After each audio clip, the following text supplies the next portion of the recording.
दोस्तों, क्या आप भी भगवान जगन्नाथ के दर्शन करने की योजना बना रहे हैं, लेकिन समझ नहीं आ रहा है कि पुरी कैसे जाएं, कहाँ रुकें, मंदिर के दर्शन कैसे करें और सिर्फ 2 दिनों में पूरी यात्रा कैसे पूरी करें? क्या आप जानते हैं कि जगन्नाथपुरी मंदिर से जुड़ी कुछ ऐसी रहस्यमयी और अनोखी बातें भी हैं, जिन्हें जानकर शायद आप भी हैरान रह जाएं।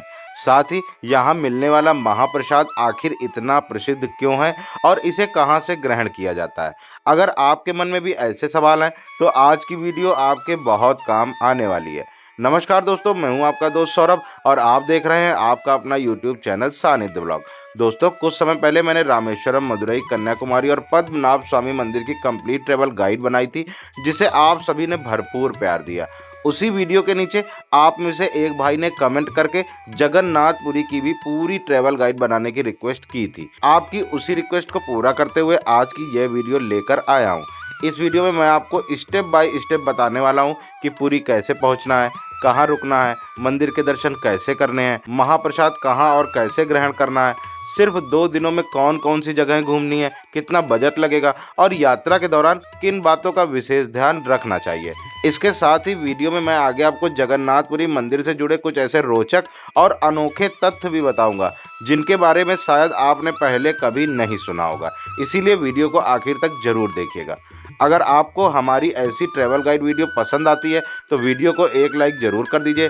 चैनल पर पहली बार आए हैं तो सानिध्य ब्लॉग को सब्सक्राइब करके बेल आइकन भी दबा दीजिए, ताकि भारत की हर धार्मिक यात्रा की पूरी और भरोसेमंद जानकारी सबसे पहले आपको मिलती रहे। तो चलिए, बिना किसी देर के शुरुआत करते हैं भगवान जगन्नाथ धाम की इस पावन यात्रा को। दोस्तों, सबसे पहले जान लेते हैं कि आखिर जगन्नाथपुरी इतना विशेष क्यों माना जाता है। भगवान जगन्नाथ का यह पवित्र धाम भारत के 4 धामों में से एक है। ऐसी मान्यता है कि बद्रीनाथ, द्वारका, रामेश्वरम और जगन्नाथपुरी की यात्रा करने से 4 धाम की यात्रा पूर्ण हो जाती है। जगन्नाथपुरी मंदिर में भगवान जगन्नाथ, उनके बड़े भाई भगवान बलभद्र और बहन देवी सुभद्रा विराजमान है। यह मंदिर लगभग 800 साल से भी अधिक पुराना माना जाता है और हर साल निकलने वाली विश्व प्रसिद्ध रथ यात्रा में देश विदेश से लाखों श्रद्धालु यहाँ दर्शन करने के लिए आते हैं। इतना ही नहीं, जगन्नाथपुरी मंदिर अपनी विशाल रसोई, महाप्रसाद और कई अनोखी परंपराओं के लिए भी पूरी दुनिया में प्रसिद्ध है। यही वजह है कि हर सनातनी के मन में जीवन में कम से कम एक बार जगन्नाथ धाम के दर्शन करने की इच्छा जरूर होती है। अब सवाल आता है कि अगर आप पहली बार जगन्नाथपुरी की यात्रा पर जा रहे हैं, तो आखिर यहाँ पहुँचना कैसे है? तो चलिए सबसे पहले जानते हैं कि जगन्नाथपुरी कैसे पहुँचा जाए। अगर आप ट्रेन से यात्रा करना चाहते हैं तो सबसे अच्छा विकल्प है कि आप पुरी रेलवे स्टेशन तक की ट्रेन बुक कर लीजिए। पुरी का अपना रेलवे स्टेशन है और देश के कई बड़े शहरों से यहाँ के लिए सीधी ट्रेनें उपलब्ध हैं। अगर आपके शहर से पुरी के लिए सीधी ट्रेन नहीं मिलती तो आप भुवनेश्वर तक का टिकट भी ले सकते हैं।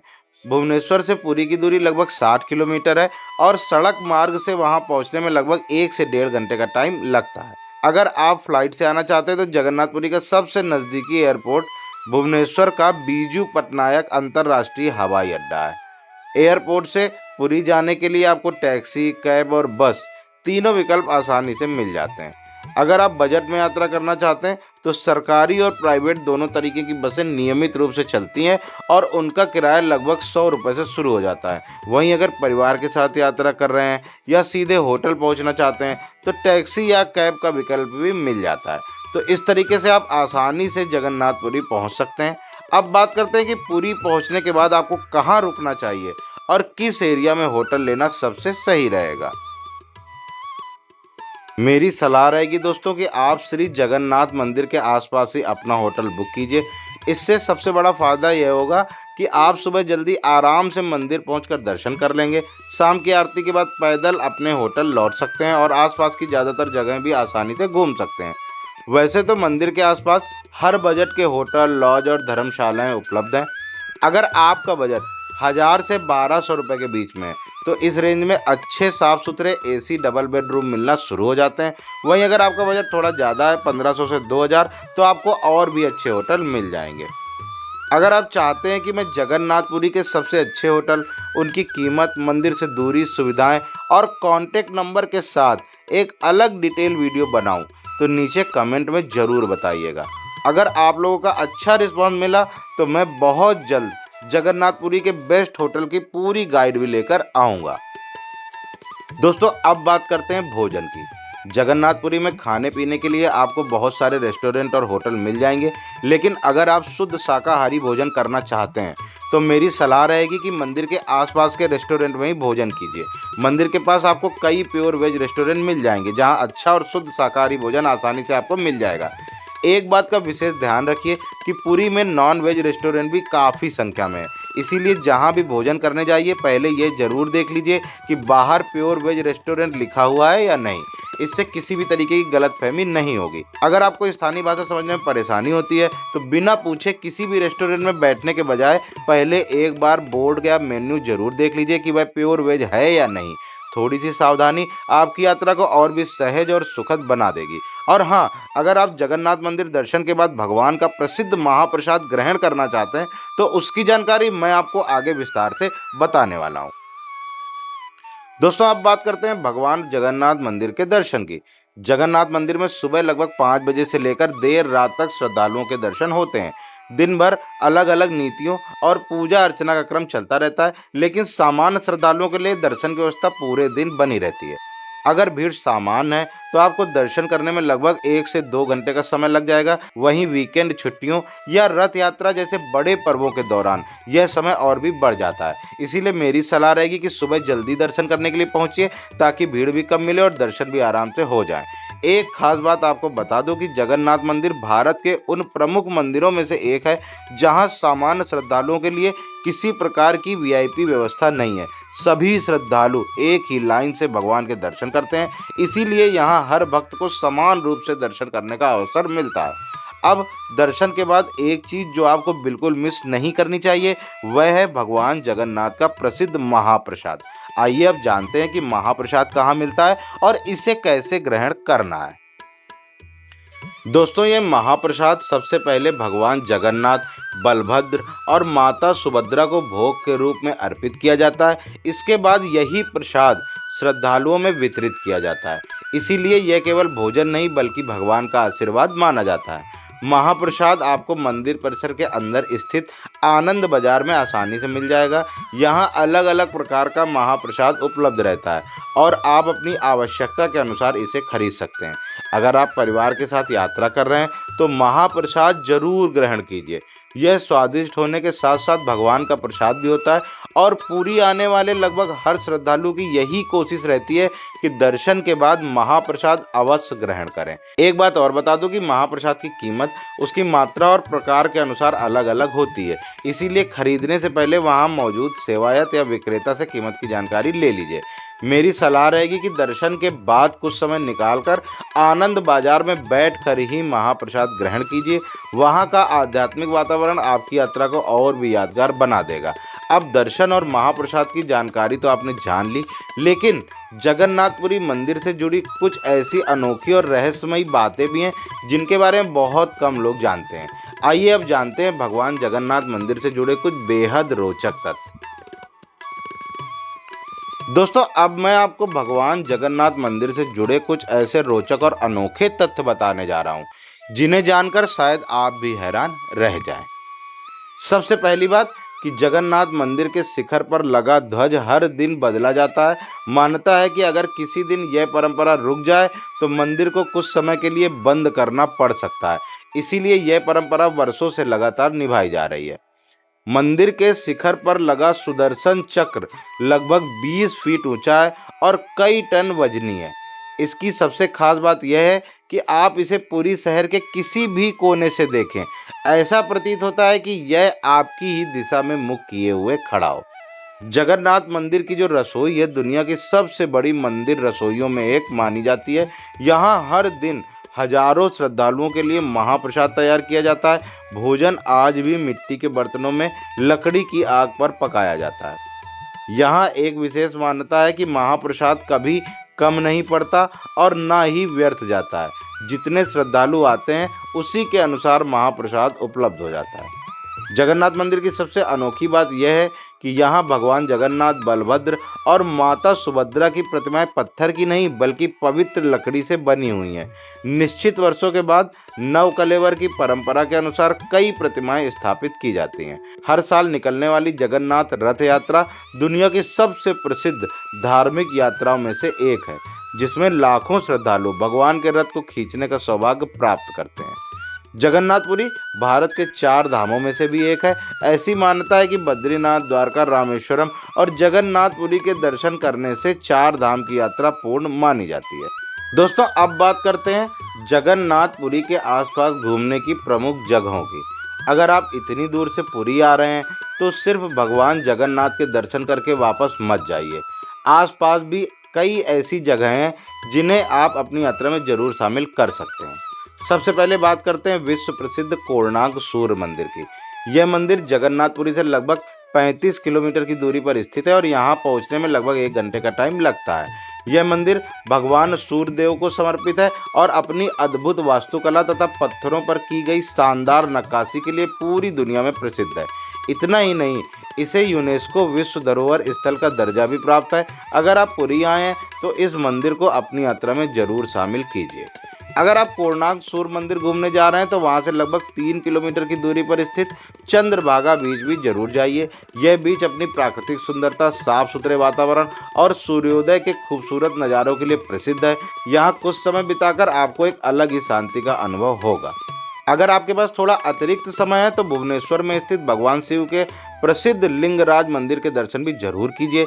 यह मंदिर पुरी से लगभग 60 किलोमीटर की दूरी पर स्थित है और भगवान शिव के सबसे प्राचीन एवं प्रसिद्ध मंदिरों में से एक माना जाता है। लगभग 11वीं शताब्दी में निर्मित यह मंदिर कलिंग शैली की वास्तुकला का अद्भुत उदाहरण है और इसकी लगभग 180 फीट ऊंची भव्य शिखर दूर से ही श्रद्धालुओं का ध्यान आकर्षित करती है।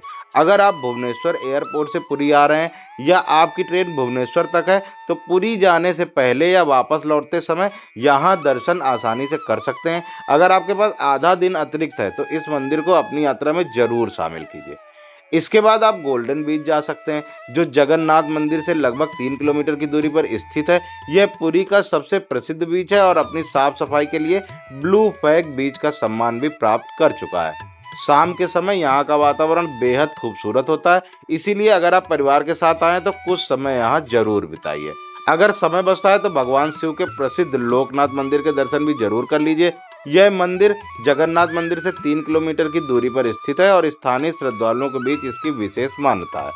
और दोस्तों, जगन्नाथपुरी मंदिर से लगभग 3 किलोमीटर की दूरी पर स्थित गुंडीचा मंदिर के दर्शन भी कर लीजिए। हर साल होने वाली विश्व प्रसिद्ध रथ यात्रा के दौरान भगवान जगन्नाथ, बलभद्र और माता सुभद्रा इसी मंदिर में कुछ दिनों के लिए विराजमान होते हैं, इसलिए इसका धार्मिक महत्व बहुत अधिक माना जाता है। दोस्तों, अब बात करते हैं कि जगन्नाथपुरी के आसपास की जगहों को कैसे घूमा जाए। तो जगन्नाथ मंदिर के आसपास की ज़्यादातर जगहें एक दूसरे से ज़्यादा दूर नहीं है, इसीलिए वहां जाने के लिए आपको लोकल ऑटो आसानी से मिल जाएगा। लेकिन अगर आप कोणार्क सूर्य मंदिर और चंद्रभागा बीच जाने का प्लान बना रहे हैं तो ये दोनों जगह पुरी से लगभग 35 से 40 किलोमीटर की दूरी पर है। वहां जाने के लिए सरकारी और प्राइवेट बसें भी मिल जाती हैं जो सबसे सस्ता विकल्प है। वहीं अगर आप परिवार के साथ यात्रा कर रहे हैं या बिना किसी परेशानी के आराम से घूमना चाहते हैं तो एक टैक्सी या कैब बुक कर लीजिए। इससे आप कोणार्क मंदिर, चंद्रभागा बीच और रास्ते में आने वाली दूसरी जगहों को भी अपनी सुविधा के अनुसार आराम से घूम सकते हैं। अब दोस्तों, सवाल आता है कि जगन्नाथपुरी की यात्रा कितने दिन की प्लान करनी चाहिए। अगर आपके पास समय कम है तो जगन्नाथपुरी की यात्रा एक दिन में भी पूरी की जा सकती है। सुबह जल्दी कोणार्क मंदिर, दोपहर में चंद्रभागा बीच घूम लीजिए। इसके बाद पुरी वापस आकर भगवान जगन्नाथ के दर्शन और महाप्रसाद ग्रहण कर लीजिए और शाम को गोल्डन बीच पर कुछ समय बिता लीजिए। लेकिन मेरी पर्सनल रिकमेंडेशन यही रहेगी कि अगर आप इतनी दूर से जगन्नाथपुरी आ रहे हैं तो कम से कम 2 दिन का प्लान जरूर बनाइए। इससे आपको किसी भी जगह पर भाग दौड़ नहीं करनी पड़ेगी और आप हर जगह आराम से घूम भी पाएंगे। अगर आप विश्व प्रसिद्ध रथ यात्रा का हिस्सा बनना चाहते हैं तो जून या जुलाई के दौरान अपनी यात्रा प्लान कर सकते हैं। लेकिन ध्यान रखिएगा, इस समय यहाँ लाखों श्रद्धालु आते हैं, इसीलिए होटल, ट्रेन या फ्लाइट की बुकिंग पहले से ही कर लीजिए। दोस्तों, अब बात करते हैं कि इस पूरी यात्रा में आपका कितना खर्चा होने वाला है। तो दोस्तों, अगर आप 2 लोग पुरी जा रहे हैं और 2 दिन और 1 रात की यात्रा का प्लान करते हैं तो होटल पर लगभग 1200 रुपए का खर्च आएगा। इस बजट में आपको मंदिर के आसपास एक अच्छा एसी रूम मिल जाएगा। भोजन की बात करें तो 2 लोगों का 2 दिन का खर्च लगभग 1000 से 1500 रुपए के आसपास आएगा, अगर आप सामान्य तरीके से यात्रा करते हैं तो। अब बात करते हैं लोकल घूमने की, तो ऑटो और बस का उपयोग करने पर लगभग 700 से 1000 रुपए का खर्च आ सकता है। अगर आप टैक्सी बुक नहीं करते तो कुल मिलाकर 2 लोगों का लोकल ट्रांसपोर्ट या घूमने का खर्च लगभग 1000 से 1500 रुपए के बीच में रहेगा। यानी होटल, भोजन और लोकल घूमने का खर्च मिलाकर लगभग 3500 से 4000 रुपए के बीच में आपके खर्च होने वाले हैं। ध्यान रहे, इस बजट में मैंने आपके पूरी आने जाने का किराया शामिल नहीं किया है। दोस्तों, आखिर में आपको कुछ ज़रूरी सलाह देना चाहूँगा कि अगर आप जगन्नाथपुरी की यात्रा पर आ रहे हैं तो होटल, ट्रेन या फ्लाइट की बुकिंग पहले से ही कर लीजिए, खासकर वीकेंड, छुट्टियों और रथ यात्रा के टाइम पे। मंदिर में मोबाइल फ़ोन, कैमरा और चमड़े से बनी कुछ वस्तुओं की अनुमति नहीं होती, इसीलिए उन्हें अपने होटल में ही छोड़कर जाइए। दर्शन के दौरान मंदिर के नियमों का पालन कीजिए और किसी भी अनजान व्यक्ति के कहने पर अतिरिक्त पैसे ना दीजिए।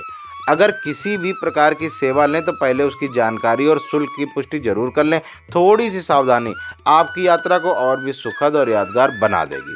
तो दोस्तों, मुझे पूरी उम्मीद है कि इस वीडियो में आपको जगन्नाथपुरी यात्रा से जुड़ी लगभग हर जरूरी जानकारी मिल गई होगी।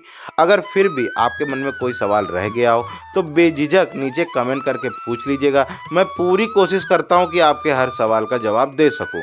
और जाते जाते आप सभी से एक छोटी सी रिक्वेस्ट है, अगर आप पहले कभी जगन्नाथपुरी जा चुके हैं तो नीचे कमेंट करके जरूर बताइए कि आपको वहां सबसे अच्छी चीज क्या लगी। मंदिर, महाप्रसाद, गोल्डन बीच या फिर कोणार्क सूर्य मंदिर। आपका एक अनुभव हजारों दूसरे यात्रियों के लिए मददगार हो सकता है। और अगर आप अभी तक जगन्नाथपुरी नहीं गए तो कमेंट में जरूर बताइए कि आप भारत के किस शहर से यात्रा करने वाले हैं।